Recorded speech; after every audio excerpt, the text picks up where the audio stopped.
Hey, Guerin Emig, sellout crowd columnist in Stillwater, where the Oklahoma State Cowboys beat the Kansas Jayhawks 39-32 in a game that it's hard to describe, honestly. I think I start with Mike Gundy, and I've often wondered if he's like half witch doctor, a guy that sort of backs himself almost every season he coaches into a corner, and for against all odds and against all reasons, sort of works his way out. He is the coach of a team that just a couple of weeks ago we'd left for pretty much dead after the Cowboys were pummeled at home against South Alabama and then went to Iowa State, lost that game on a couple of Alan Bowman interceptions. And when defense had some holes that were exposed, what they've done since is beaten a Kansas State team they weren't supposed to, and beaten a Kansas team that I don't think anyone thought that they would beat, given the situation. KU going up and down the field on OSU, hitting them for huge play after huge play, and taking a 32-27 lead inside the Cowboy 20-yard line in the third quarter. They're a touchdown away from, I think, sealing the deal, going up 12 points and sending the Cowboys back to 500 on the season. What happens?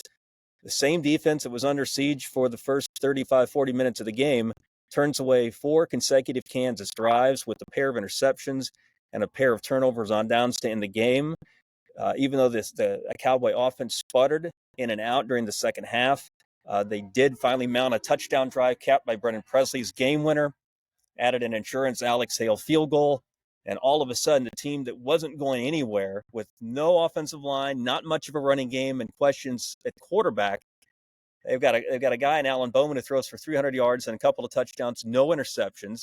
They get a running game going with Ollie Gordon gaining 144 yards rushing behind an offensive line that seems to be getting better every week. The Cowboys rushed for a season-high 218 as a team.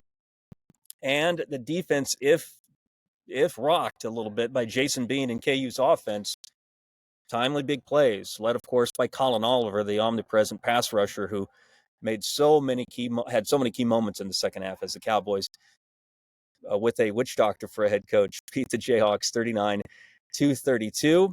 Next up is a trip to Morgantown for OSU.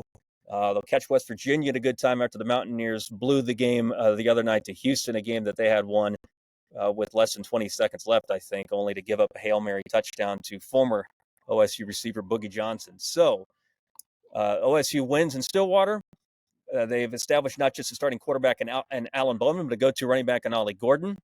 They get Brennan Presley the ball a bunch of times. They get Rashad Owens the ball a bunch of times. And again, the defense led by Oliver makes a bunch of timing plays when it didn't look like for the first 2.5 hours today that was possible. Jenny Carlson, Barry Trammell, the Hutchins brothers, and myself will all have content on Sellout Crowd on the game. I'm actually going to focus on KU since that's the team that Oklahoma will see in 2 weeks in Lawrence.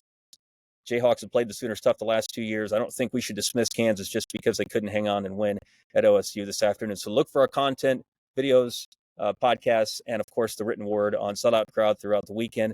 OSU fans, enjoy this one. You've earned the right to. You deserve to after a gut check win for the Cowboys here today in Stillwater.